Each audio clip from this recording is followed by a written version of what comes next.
आजपासून नवरात्रोत्सव सुरू होत आहे आणि या निमित्ताने आपल्याकडे महात्रिपुरसुंदरी मातेचे आगमन होत आहे. तर आपण तिचे स्वागत स्तोत्रांनी करणार आहोत. ही स्तोत्र म्हणजे आचार्यांनी लिहिलेली एक अनमोल रत्न आहेत. या स्तोत्रांमध्ये मातेची नखशिकांत वर्णन केलेली स्तुती आहे. तर ह्या स्तोत्रांनीच आपण स्तोत्ररूपी रत्नांनी तिचे आपण अर्चन करणार आहोत.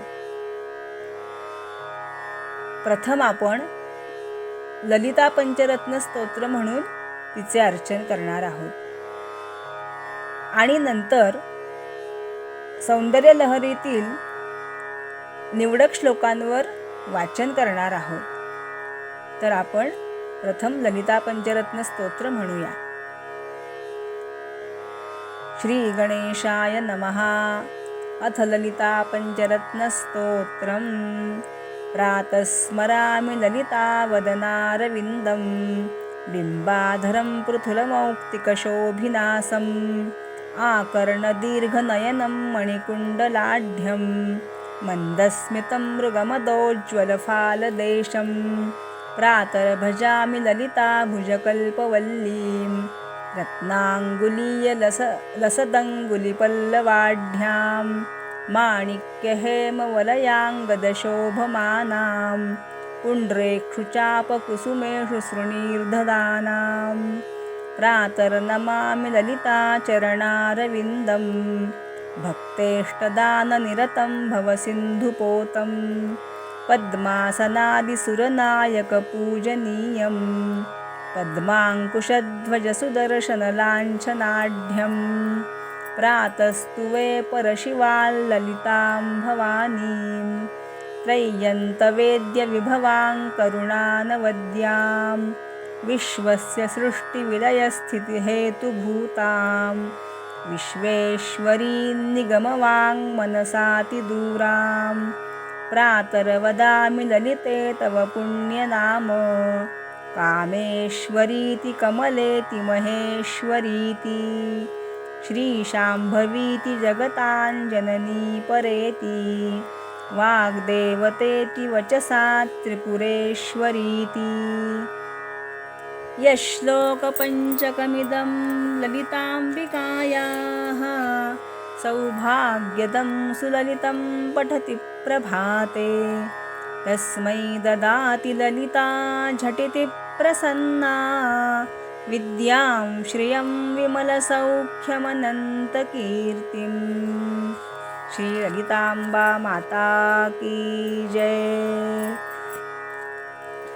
आता आपण सौंदर्य रत्नाकरीमधील मातेची स्तुती केलेल्या श्लोकावर विवेचन करणार आहोत.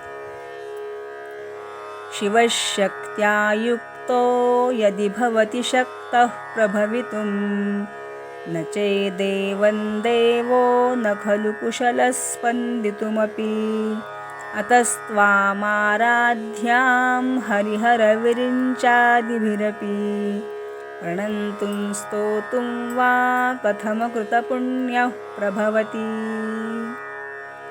आद्य शंकराचार्यांनी सौंदर्य रत्नाकरीमध्ये श्री भगवती मातेचे सौंदर्याचे वर्णन केलेले आहे. तर आपण त्याचा अर्थ पाहणार आहोत. श्री राजराजेश्वरी श्री विद्यास्वरूप असलेली ललिता महात्रिपुरसुंदरी ही या स्तोत्राची अधिष्ठात्री देवता आहे. ती शुद्ध चैतन्य स्वरूप आहे.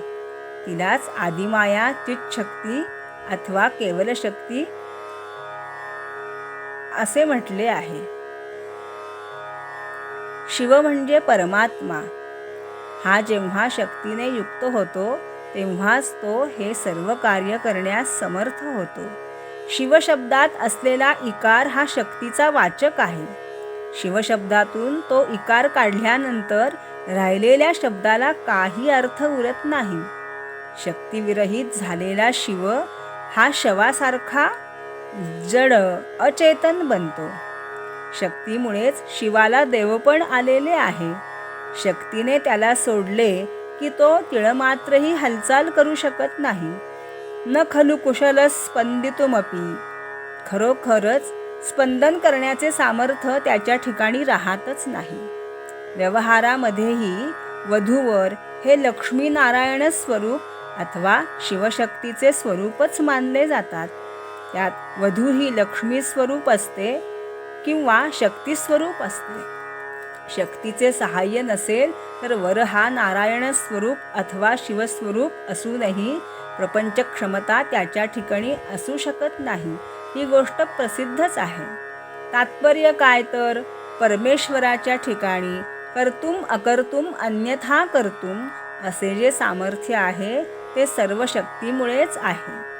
हे शक्ती स्वरूपिणी माते महात्रिपुर सुंदरी, हा सर्व तुझाच प्रभाव आहे.